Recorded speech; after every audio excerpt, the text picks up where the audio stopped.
Hello दोस्तों, स्वागत है आपका एक बार फिर से हमारे चैनल में। आज हम लोग एक बार फिर से यूपी बोर्ड क्लास 10th के सिलेबस में जो चैप्टर है द गंगा उसका अध्ययन करेंगे। द गंगा पंडित जवाहरलाल नेहरू द्वारा लिखा गया है। हम कह सकते हैं उनका एक विल एंड टेस्टामेंट था। पंडित जवाहरलाल नेहरू के द्वारा लिखा गया एक विल एंड टेस्टामेंट था। एक विल एंड टेस्टामेंट रचना टाइप की होती है, वहीं से इस लेसन को लिया गया है। और इसमें पंडित जवाहरलाल नेहरू क्या बताते हैं, हम थोड़ा सा पहले लेसन के बारे में पढ़ लेते हैं कि हम लेसन में क्या पढ़ेंगे। अबाउट द लेसन पढ़ लेते हैं, उसके बाद हम लाइन टू लाइन टेक्स्ट का अध्ययन करेंगे। तो सबसे पहले हम थोड़ा सा अबाउट द लेसन पढ़ लेते हैं। ओके दोस्तों, तो ये हमारे पंडित जवाहरलाल नेहरू हैं, जो हमारे देश के प्रथम प्रधानमंत्री थे। बहुत ही सम्मान दिया गया, बहुत ही इनको प्यार मिला भारतीय लोगों से। Pandit Jawaharlal Nehru about the author, इसके बारे में आपको नहीं पढ़ना है। अबाउट द लेसन थोड़ा सा आप पढ़ लें, ताकि जो मैं अभी टेक्स्ट शुरू करूँगा उससे आपको समझने में थोड़ी सी आसानी हो। The Ganga is an extract from the last will and testament of Pandit Jawaharlal Nehru. यानी जो द गंगा, ये जो लेसन है, ये कहाँ से लिया गया है? From the last will and testament of Pandit Jawaharlal Nehru. Pandit Jawaharlal Nehru के लास्ट विल एंड टेस्टामेंट से लिया गया है। He expresses his gratitude to the people of India for their love and affection. वो भारतीय लोगों से जो उनको प्यार मिला है, स्नेह मिला है, उसके लिए उनका आभार व्यक्त करते हैं। He is also grateful to his colleagues who were his fellow partners. उनके जो साथी रहे, जो उनके साथ में काम कर चुके हैं, जो उनके पार्टनर्स रह चुके हैं, उनका भी वो आभार व्यक्त करते हैं। नेहरू चाहते हैं दैट कि his body should B cremated, उनके बॉडी का अंतिम संस्कार किया जाए। आफ्टर हिज डेथ, उनकी मृत्यु के बाद वो कहते हैं कि हमारे बॉडी का दाह संस्कार किया जाए, जला दिया जाए उनके मृत्यु के बाद। और क्या इच्छा व्यक्त करते हैं? ही विशेस, वो इच्छा व्यक्त करते हैं दैट कि ए हैंडफुल ऑफ हिज एसेस, एक मुट्ठी भर राख, मतलब जब उनका दाह संस्कार हो जाए, अंतिम संस्कार हो जाए, तो जो राख बनेगी उनके शरीर से, उसका एक मुट्ठी भर, a handful of his ashes, ashes का मतलब राख, मुट्ठी भर राख बी इमर्स्ड, मिला दिया जाए इन द गंगा नदी में। वो कहते हैं कि उनका जो मुट्ठी भर राख है वो गंगा में मिला दिया जाए। And the major portion of them, और उनका बचा हुआ हिस्सा, मुट्ठी भर तो गंगा में मिला दिया जाए, लेकिन जो बच गया राख का हिस्सा, B scattered over the fields, वो भारत के खेतों में, मैदानों में बिखेर दिया जाए। ओके दोस्तों, तो चलिए हम लोग फटाफट टेक्स्ट का अध्ययन करेंगे। हालांकि मैं आपको पहले बता दूं, जो ये लेसन है, यहाँ पर आपको जो सेंटेंसेस मिलेंगे वो थोड़े से सेंटेंस आपको बड़े मिलेंगे। कैसे मिलेंगे सेंटेंस? हाँ, थोड़े से सेंटेंस बड़े होंगे, आपको थोड़ा समझना पड़ेगा। बहुत ज़्यादा कठिन नहीं है, मैं आपको वर्ड मीनिंग भी बताता रहूँगा साथ साथ में। आप अगर चाहें तो उसको नोट भी कर सकते हैं। चलिए हम लोग पढ़ते हैं। फर्स्ट लाइन देखिए, I have received so much love and affection from the Indian people that nothing that I to do can repay even a small fraction of it, and indeed there can be no repayment of so precious a thing as affection। देखिए, affection का मतलब होता है स्नेह, fraction का मतलब होता है अंश, रिपे का मतलब होता है अदा करना, लौटाना। तो चलिए अब हम लोग हिंदी इसकी समझते हैं। I have received so much love and affection. I have received, मुझे मिला है, मैंने प्राप्त किया है। So much love and affection, बहुत अधिक प्यार और स्नेह। I have received so much love and affection from the Indian people, मैंने भारतीय लोगों से, फ्रॉम द इंडियन पीपुल, भारतीय लोगों से बहुत अधिक, यानी इतना अधिक लव एंड अफेक्शन प्राप्त किया है। I have received so much love and affection, मैंने इतना अधिक प्यार और स्नेह प्राप्त किया फ्रॉम द इंडियन पीपुल, भारतीय लोगों से, दैट की, नथिंग, कुछ नहीं, दैट, उसका, आई टू डू कैन रिपे, मैं वापस कर सकता हूँ, even a small fraction of it, यहाँ तक कि छोटा सा अंश भी, पंडित जवाहरलाल नेहरू कहते हैं कि मैंने भारतीय लोगों से इतना अधिक प्यार और स्नेह प्राप्त किया है कि उसका एक छोटा सा अंश भी, small fraction of it, can not repay, वापस नहीं कर सकता हूँ, लौटा नहीं सकता, अदा नहीं कर सकता हूँ। एंड और there can be no repayment, इसकी कोई अदायगी भी नहीं हो सकती, कोई अदायगी भी नहीं हो सकती। There can be no repayment, कोई अदायगी नहीं हो सकती। Of so precious a thing as affection, स्नेह जैसी मूल्यवान वस्तु की, प्यार जैसी मूल्यवान वस्तु की, मूल्यवान चीज़ की कोई अदायगी भी नहीं हो सकती, इसलिए हम इसको अदा नहीं कर सकते। ओके दोस्तों, क्या प्यार के बदले में हम उसे कुछ लौटा सकते हैं? बताइए। अगर आपके पिता आपको बहुत प्यार करते हैं, आपकी माता आपको बहुत प्यार करती हैं, तो क्या आप भी उसका वापस कर पाएंगे? नहीं कर पाएंगे, क्योंकि आपके माता पिता आपसे बहुत ज़्यादा प्यार करते हैं, उसकी कोई अदायगी नहीं। तो वैसे पंडित जवाहरलाल नेहरू कहते हैं कि हमें जो इंडियन लोगों से प्रेम मिला है, प्यार मिला, स्नेह मिला है, उसका हम एक छोटा सा अंश भी नहीं लौटा सकते हैं। Many have been admired, many have been admired यानी बहुत से लोगों की, मैनी का मतलब बहुतों की, यानी बहुत से लोगों की, हैव बीन एडमायर्ड प्रशंसा की गई है, सराहना की गई है। एडमायर्ड का मतलब प्रशंसा करना, प्रेज करना। पंडित जवाहरलाल नेहरू कहते हैं बहुत से लोगों की प्रशंसा की गई है, सराहना की गई है। सम हैव बीन रिवर्ड, और बहुत से लोगों को सम्मान भी मिला है। पंडित जवाहरलाल नेहरू कहते हैं हमारे देश में बहुत से लोगों की सराहना की गई है, बहुत से लोगों को सम्मान मिला है, बट लेकिन मुझे क्या मिला है अब बताने जा रहे हैं। But the affection of all classes of the Indian people has come to me, मुझे क्या मिला है? भारतीय लोगों के सभी वर्गों से स्नेह मिला है। देखिए, बट लेकिन द अफेक्शन, प्यार, स्नेह ऑफ ऑल द क्लासेस, सभी वर्गों से, ऑफ द इंडियन पीपुल, भारतीय लोगों के सभी वर्गों से स्नेह हैज़ कम टू मी, मेरे पास आया है, यानी मुझे मिला है। इन सच अबेंडेंट मेजर, इतनी अधिक मात्रा में, अबेंडेंट का मतलब अधिक, मेजर का मतलब मात्रा। इन सच अबेंडेंट मेजर, इतनी अधिक मात्रा में, यानी मुझे भारतीय लोगों से इतनी अधिक मात्रा में स्नेह और प्यार मिला है, दैट कि I have been overwhelmed by it, कि मैं इससे आश्चर्यचकित हो गया हूँ। आई हैव बीन, मैं हो गया हूँ, ओवरवेल्म्ड, आश्चर्यचकित, मैं आश्चर्यचकित हो गया हूँ कि इतना प्यार मुझे भारतीय लोगों से मिला है। I can only express the hope, मैं केवल एक आशा व्यक्त कर सकता हूँ। आई कैन ओनली एक्सप्रेस, मैं केवल व्यक्त कर सकता हूँ, द होप, उस आशा को। मैं मतलब पंडित जवाहरलाल नेहरू कहते हैं अब मेरी एक ही आशा है। I can only express the hope, मैं केवल आशा व्यक्त कर सकता हूँ, दैट की इन द रिमेनिंग ईयर्स, बचे हुए वर्षों में, जो हमारे बचे हुए वर्ष हैं, यानी मरने के पहले उन्होंने बात कही, तो उन्होंने कहा द रिमेनिंग ईयर्स, बचे हुए वर्ष, आई में लिव, मैं जिंदा रहूँगा जिसमें, आई शैल नॉट बी अनवर्दी, मैं अयोग्य नहीं होऊंगा,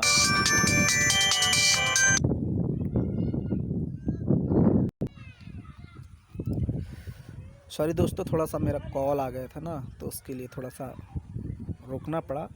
चलिए मैं एक बार फिर से थोड़ा सा रिवाइज करा देता हूँ। I can only express the hope, मैं केवल आशा व्यक्त कर सकता हूँ, दैट की in the remaining years I may live, जो मेरे बचे हुए वर्ष हैं यदि मैं उसमें जिंदा रहूँ, जीवित रहूँ, तो आई शैल नॉट बी अनवर्दी, तो मैं अयोग्य नहीं होऊंगा, ऑफ माई पीपुल, अपने लोगों के प्रति, एंड देयर अफेक्शन, और उनके प्यार के प्रति। पंडित जवाहरलाल नेहरू कहते हैं कि यदि जो मेरे अभी वर्ष बचे हैं, यदि मैं 2-4 वर्ष जीवित रहा, इन द रिमेनिंग वर्ष मतलब बचे हुए वर्ष में, आई मे लिव, मैं जीवित रहा, तो आई शैल नॉट बी अनवर्दी, मैं अयोग्य नहीं होऊंगा, ऑफ माई पीपुल, अपने लोगों के प्रति, एंड देयर अफेक्शन, और उनके प्यार के प्रति, स्नेह के प्रति। ओके दोस्तों, चलिए आगे पढ़ते हैं। To my innumerable comrades and colleagues, comrades का मतलब भी होता है साथी, कलीग्स का मतलब भी साथी होता है। बहुत ज़्यादा अंतर नहीं है, यहाँ पर थोड़ा सा जोर देने के लिए उसने ऐसा यूज़ कर दिया। To my innumerable comrades and colleagues. देखिए, कलीग्स का मतलब होता है सहकर्मी, जो साथ में कार्य करें। कॉमरेड्स का मतलब साथी, व्यवहारी आप कह सकते हैं। टू माई इन्यूमरेबल, इन्यूमरेबल का मतलब होता है असंख्य। To my innumerable comrades and colleagues, यानी हमारे असंख्य साथी और सहकर्मी के प्रति आई ओ, मैं ऋणी हूँ। यानी मैं अपने असंख्य साथियों और सहकर्मियों के प्रति आई ओ, मैं ऋणी हूँ, मैं कर्ज हूँ। An even deeper depth of gratitude, उनके आभार का, उन्होंने जो मेरे साथ कार्य किया है, मेरे साथ रहे हैं, जो उन्होंने मुझे प्यार दिया है, उसके लिए मैं उनका बहुत गहराई से ऋणी हूँ। डेप्थ, कर्जदार हूँ उनका। थोड़ा सा समझिए, थोड़ा हेर फेर है शब्दों का। I owe an even deeper depth, मैं बहुत अधिक कर्जदार हूँ। डीपर डेप्थ, अधिक कर्जदार हूँ। अब डीपर का मतलब अधिक गहरा नहीं होगा, यहाँ पर अधिक होगा। डीपर डेप्थ, अधिक कर्जदार हूँ ऑफ ग्रेटिट्यूड, उनके कृतज्ञता का, जो उन्होंने मुझ पर उपकार किया है, जो मुझे प्रेम दिया, स्नेह दिया हमारे साथियों और सहकर्मियों ने, उसका मैं बहुत अधिक कृतज्ञ हूँ। आई ओ, मैं उधारी, ऋणी हूँ, उधारी हूँ। ओके दोस्तों, we have been joint partners. We have been joint partners, हम पार्टनर्स रह चुके हैं।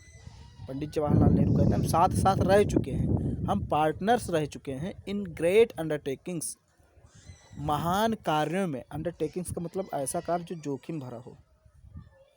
इन ग्रेट अंडरटेकिंग्स, महान कार्यों में हम लोग साथ साथ रह चुके हैं। एंड हैव शेयर्ड, और हमने बांटा है, शेयर किया है, बांटा है। द ट्रम्फ, विजयों को। एंड सॉरोज, और दुखों को। हमने सुखों और दुखों को बांट लिया है, बांटा है, एक दूसरे से शेयर किया है। विजय मतलब आपको विजय मिलती है तो क्या होता है, सुख, सुख मिलता है, आप खुशी हो जाते हैं, प्रसन्न हो जाते हैं। सॉरो का मतलब दुख यानी हार। हमने हार और जीत में एक दूसरे का साथ दिया है। हार और जीत, खुशी और गम को एक दूसरे के बीच में बांटा है। विच इनेविटेबली अकम्पनी देम, जो हमारे लोगों के बीच में ही, साथ में ही रहा। इनेविटेबली का मतलब अनिवार्य रूप से। अकम्पनी का मतलब साथ रहा है। देम का मतलब उनके यानी हमारे, हम लोगों के जो साथ में रहा है, हार जीत, उसको हम लोगों ने आपस में बांटा है। और महान कार्यों में, जोखिम भरे कार्यों में हम लोगों ने साथ साथ काम किया है, हम साथ रह चुके हैं। अब वो इच्छा व्यक्त करते हैं अपनी। पंडित जवाहरलाल नेहरू आगे क्या कहते हैं, देखिए। कहते हैं व्हेन आई डाई, जब मैं मरूं। व्हेन आई डाई, जब मैं मरूं, यानी कि जब मेरी मृत्यु हो। I should like my body to be cremated, तो मैं चाहता हूँ कि मेरी शरीर का, मेरी बॉडी का दाह संस्कार हो, यानी जलाने वाली प्रक्रिया हो, उसको कहते हैं क्रिमेटेड। क्रिमेटेड का मतलब होता है जला दिया जाए, दफनाया ना जाए। देखिए, दफनाना दूसरी चीज़ होगा, जला देना दूसरी चीज़ होगा। व्हेन आई डाई, जब मैं मरूं। I should like my body to be cremated, तो मैं चाहता हूँ कि मेरी बॉडी का दाह संस्कार किया जाए। अब आगे क्या कहते हैं, इफ़, यदि आई डाई, मैं मरूं, यदि मैं मरूं इन ए फॉरेन कंट्री, विदेशी धरती पर, विदेश में। यदि मैं अपने देश से बाहर मरूं, यानी यदि मैं विदेश में मरूं। If I die in a foreign country, यदि मैं विदेश में मरूं। My body should be cremated there, तो मेरे शरीर का अंतिम संस्कार, यानी जो दाह संस्कार है, वहीं कर दिया जाए। शुड बी क्रिमेटेड दियर, वहीं उसका दाह संस्कार कर दिया जाए। यदि मैं विदेश में मरूं तो मेरा दाह संस्कार वहीं पर कर दिया जाए। If I die in a foreign country, my body should be cremated there. And, और माई एसेस, मेरी राख, सेंट टू इलाहाबाद, इलाहाबाद भेज दी जाए। पंडित जवाहरलाल नेहरू कहते हैं कि यदि मैं विदेश में मरूं तो मेरे शरीर का दाह संस्कार वहीं कर दिया जाए, लेकिन मेरी जो राख है उसको इलाहाबाद भेज दिया जाए। ओके दोस्तों, सेंट टू इलाहाबाद माई वेसेस, माई एसेस सेंट इलाहाबाद, जो मेरा राख है वो इलाहाबाद भेज दिया जाए। चलिए आगे हम लोग देखते हैं। A small handful of these ashes should be thrown in the Ganga. A small handful of these ashes, इन राख का एक मुट्ठी भर, यानी मुट्ठी भर राख, शुड बी थ्रोन, फेंका जाए, फेंक दिया जाए, इन द गंगा, गंगा में। A small handful of these ashes, इन राख का मुट्ठी भर, यानी कि मुट्ठी भर जितना भी हमारे बॉडी का राख है उनमें से मात्र मुट्ठी भर, ज़्यादा नहीं। A small handful of these ashes, मुट्ठी भर राख, शुड बी थ्रोन, फेंका जाना चाहिए, यानी फेंक दिया जाना चाहिए, फेंक दिया जाए, इन द गंगा, गंगा में, गंगा नदी में मुट्ठी भर राख फेंक दिया जाए। एंड और the major portion of them, बची हुई राख, देम का मतलब एसेस, यानी जो बची हुई अधिक राख है, जैसे थोड़ा सा तो फेंक दिया लेकिन जो अभी अधिक बची हुई है वही कह रहा है। The major portion of them, यानी बची हुई राख, disposed of in the manner indicated below, उसको बिखेर दिया जाए, इन द मैनर, उस तरीके से, इंडिकेटेड बिलो, जो नीचे दिया गया, मतलब नीचे कुछ तरीका बताया जाएगा कि किस तरीके से उनके राख को बिखेरा जाए। No part of these ashes, इन राख का कोई भी भाग, थोड़ा सा भी राख, शुड बी रिटेन्ड और प्रिजर्व्ड, रिटेन्ड ना किया जाए, वापस न लाया जाए, और प्रिजर्व्ड या फिर संरक्षित न रखा जाए। वो कह रहे हैं कि हमारे शरीर का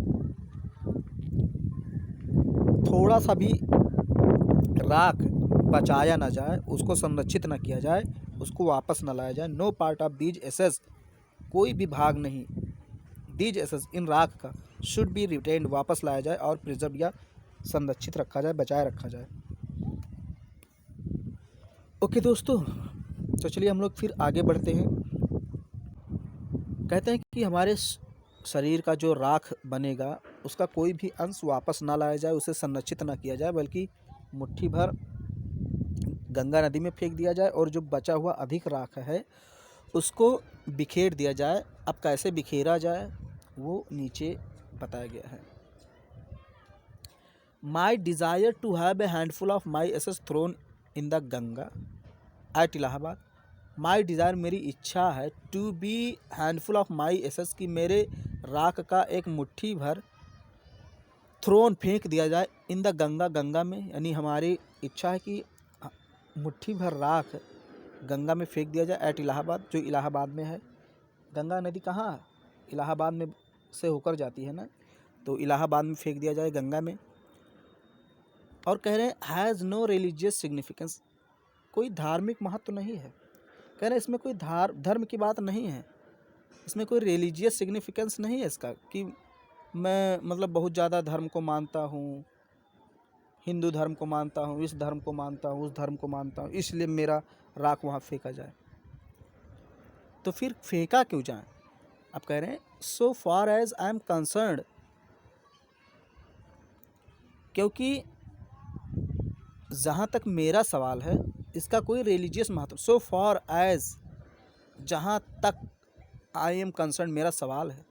देखिए दोस्तों, ये थोड़ा सा फ्रेज़ इसमें यूज़ किया गया, so far as I am concern, जहाँ तक मेरा सवाल है, कि इसका कोई धार्मिक महत्व नहीं है। हैज़ नो रिलीजियस सिग्निफिकेंस, कोई धार्मिक महत्व नहीं। पंडित जवाहरलाल नेहरू कहते हैं कि मेरी शरीर का एक मुट्ठी भर राख गंगा में, इलाहाबाद में फेंक दिया जाए, हालांकि इसका कोई धार्मिक महत्व नहीं है। जहाँ तक मेरा मानना है, पंडित जवाहरलाल नेहरू कहते हैं so far as I am concerned, जहाँ तक मेरा मानना है इसका कोई धार्मिक महत्व नहीं है। There is no religious significance of it. Okay दोस्तों, तो इसको आप जैसे एक आपको बहुत अच्छा फ्रेज़ मिल गया यहाँ पर, so far as I am concerned, so far as I am concerned, ये फ्रेज़ है, आप कभी भी यूज़ कर सकते हैं। मान लीजिए आपको कहीं बोलना है कि जहाँ तक इसका सवाल है, जहाँ तक इसका सवाल है, जहाँ तक उसका सवाल है, जहाँ तक मेरा सवाल है, तो आप भी बोल सकते हो so far as I am concerned, जहाँ तक मेरा सवाल है। So far as my country is concern, जहाँ तक मेरे देश का सवाल है, इस तरीके से आप बोल सकते हैं, बहुत अच्छा फ्रेज मिल गया। तो पंडित जवाहरलाल नेहरू कहते हैं कि जहाँ तक मेरा सवाल है, तो इसमें कोई धार्मिक महत्व वाली बात नहीं है कि मेरे राख को गंगा में फेंका जा रहा है। अब आगे क्या, आखिर क्यों कह रहे हैं वो आगे बताए हैं उन्होंने। देखिए, आई हैव नो फिर आगे कहते हैं I have no religious sentiment in the matter. इस मैटर में, इस बात में, इस मामले में हमारी कोई धार्मिक भावना नहीं है। I have no religious sentiment in the matter. Sentiment का मतलब भावना, रिलीजियस का मतलब धार्मिक। इसमें हमारी कोई धार्मिक भावना नहीं है इस मामले में। तो आखिर है क्या, चलिए हम लोग देखते हैं आगे। कहते हैं I have been attached to the Ganga. मैं गंगा से जुड़ा रहा हूँ, मैं गंगा से जुड़ा रहा हूँ एंड द जमुना रिवर्स, और जमुना नदी से, इन इलाहाबाद में। वो कहते हैं पंडित जवाहरलाल नेहरू कि मैं इलाहाबाद में गंगा और यमुना नदी से जुड़ा रहा हूँ, यानी बचपन से ही मैं वहीं रहता हूँ। कहने का मतलब ये है, I have been attached to the Ganga and the Jumna rivers in Allahabad. मैं इलाहाबाद में गंगा और यमुना नदी से जुड़ा रहा हूँ एवर सिंस माई चाइल्डहुड, अपने बचपन से ही, यानी बचपन से ही, जब मैं छोटा था तभी से मैं जुड़ा रहा हूँ। एंड और as I have grown older, जैसे जैसे मैं बड़ा हुआ, एज जैसे जैसे आई हैव ग्रोन ओल्डर, मैं बड़ा होता गया, दिस अटैचमेंट, ये जुड़ाव हैज़ ग्रोन, बढ़ता चला गया, this attachment has also grown, ये जुड़ाव भी बढ़ता चला गया। उन्होंने कहा मैं इलाहाबाद में गंगा और यमुना नदी से बचपन से जुड़ा रहा हूँ, और जैसे जैसे मैं बड़ा होता चला गया वैसे वैसे ये जुड़ाव है, अटैचमेंट है, और गहरा होता चला गया, और बड़ी होती चली गई जुड़ाव। ओके दोस्तों, समझ में आया? मेरे ख्याल से आपको अच्छी तरीके से समझ में आ रहा है। मैंने एक एक वर्ड की मीनिंग बताने की कोशिश की है, और अभी और बताऊंगा। बिल्कुल टेंशन लेने की बात नहीं है, क्योंकि मेरा पढ़ाने का तरीका अलग है। मेरा पढ़ाने का तरीका है, आपको समझ में आना चाहिए। आप भी ऐसा पढ़ें कि दूसरों को पढ़ा सकें, तब तो फ़ायदा है, अदरवाइज़ फ़ायदा नहीं है। तो चलिए हम लोग फिर आगे पढ़ते हैं।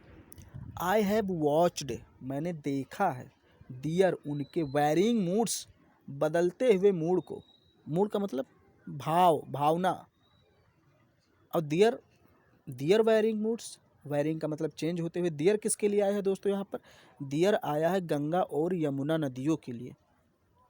पंडित जवाहरलाल नेहरू कहते हैं मैंने देखा है, आई हैव वॉच्ड, मैंने देखा है, डियर वैरिंग मूड्स, उनके बदलते हुए मूड को, एज द सीजन चेंज, जब मौसम चेंज होता है। आप जानते हैं कि जब जैसे बारिश का मौसम है, मान लीजिए कि बरसात का मौसम है, वर्षा ऋतु है, तो उसमें नदियाँ फुल रहती, एकदम डमाडम रहती हैं, भरी हुई रहती। गर्मियों में सूख जाती हैं। तो उन्होंने हर कंडीशन को देखा है, हर सिचुएशन को देखा है। पंडित जवाहरलाल नेहरू कहते हैं मैंने इन नदियों के हर कंडीशन को देखा है, हर दशा को देखा है। I have watched their varying moods, मैंने उनके बदलते हुए मूड को देखा है, भाव को देखा है। एज द सीजन चेंज्ड, जब मौसम बदलता है। And have often thought of the history,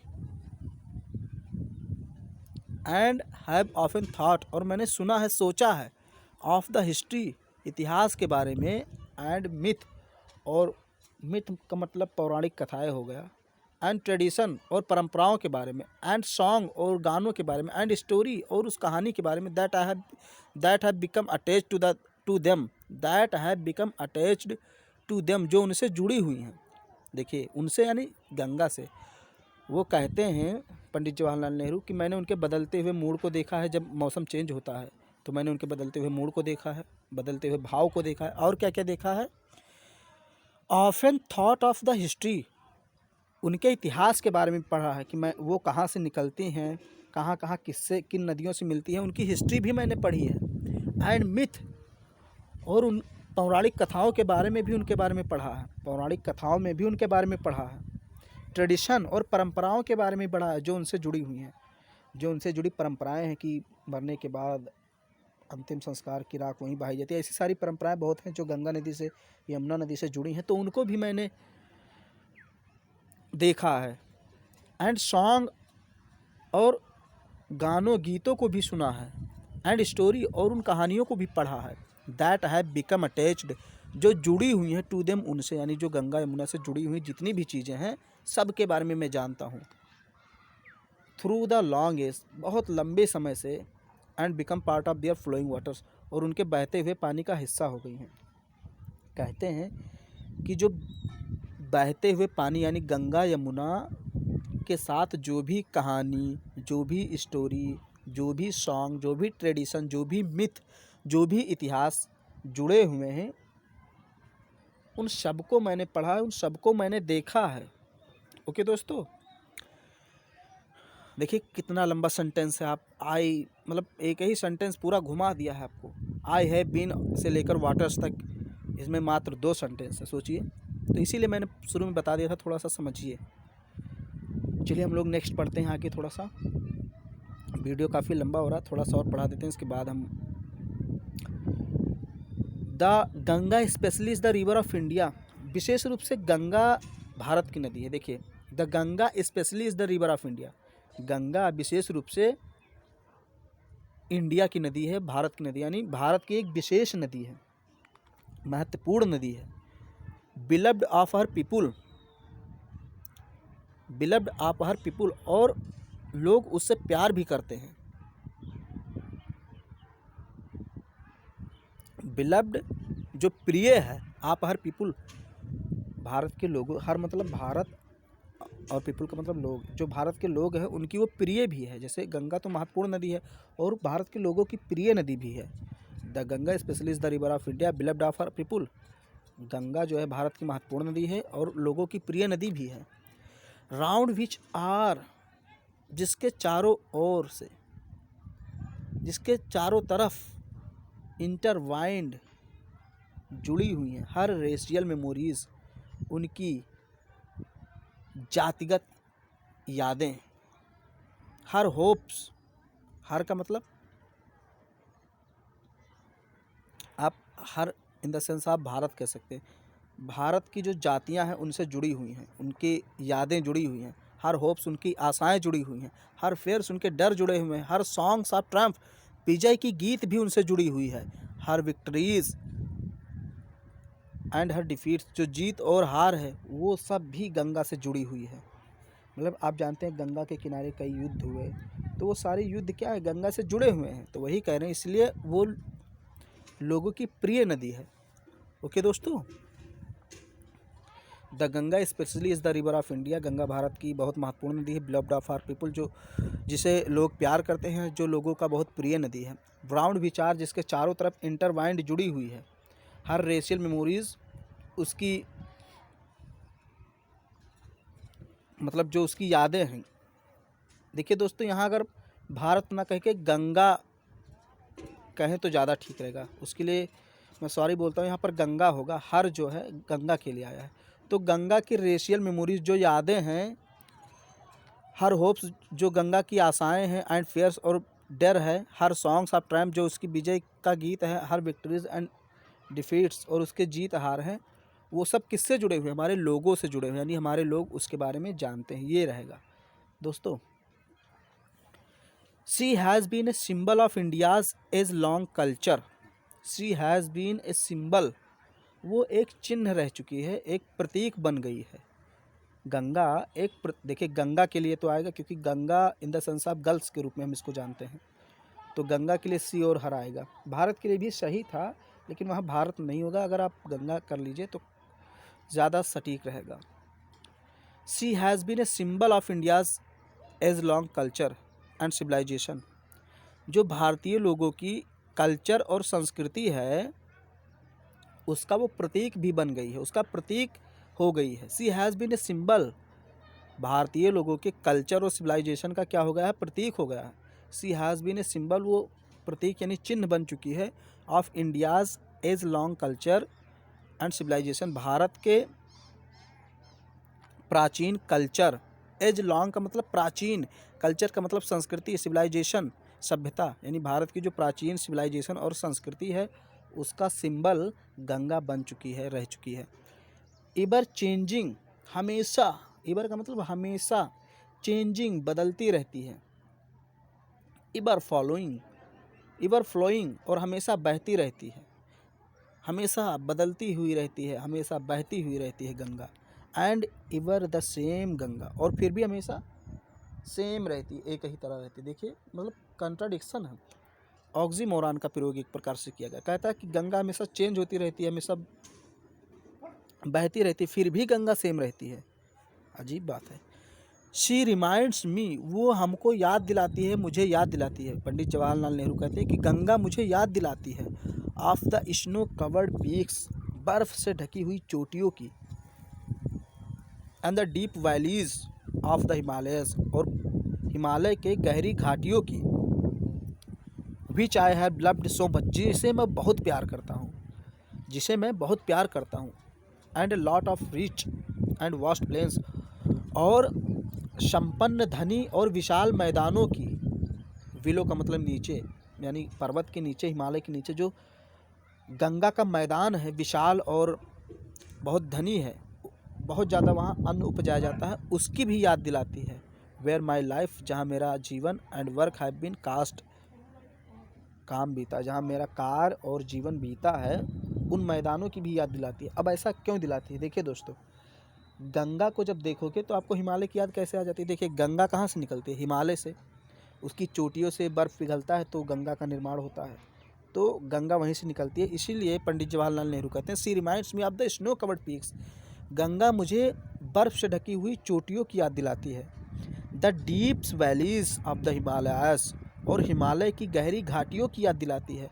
which I have loved so much, जिसे मैं बहुत प्यार करता हूँ। एंड और of the rich and vast plains below, और जो नीचे बड़ा विशाल और संपन्न समृद्ध विशाल मैदान है, उसकी भी याद दिलाती है। वेयर माई लाइफ, जहाँ मेरा जीवन, एंड वर्क और कार हैव बिन कास्ट, ढला है, बीता हुआ है, जहाँ मेरा जीवन बीता, जहाँ मेरा जीवन गुजरा, जहाँ मैंने कार्य किया, उस विशाल और समृद्ध मैदान की भी याद दिलाती है। ओके दोस्तों, तो आज का वीडियो, आज का लेक्चर यहीं तक। इसके बाद हम नेक्स्ट पार्ट में अध्ययन करेंगे, शायद 2 ही पार्ट आए तो ज़्यादा सही रहेगा। थोड़ा सा वीडियो लंबा हो गया, लेकिन आई होप आपको मज़ा भी आ रहा होगा, आप समझ भी रहे होंगे। तो थैंक यू दोस्तों, और अगर आपको पसंद आया तो प्लीज़ इस वीडियो को शेयर कीजिए, लोगों को इस चैनल के बारे में बताइए। चैनल अभी बिल्कुल नया है, सब्सक्राइब करें सभी लोग, इसको लाइक करें और हमारे वीडियो को शेयर भी करें। ओके दोस्तों, धन्यवाद, बहुत बहुत धन्यवाद आपका।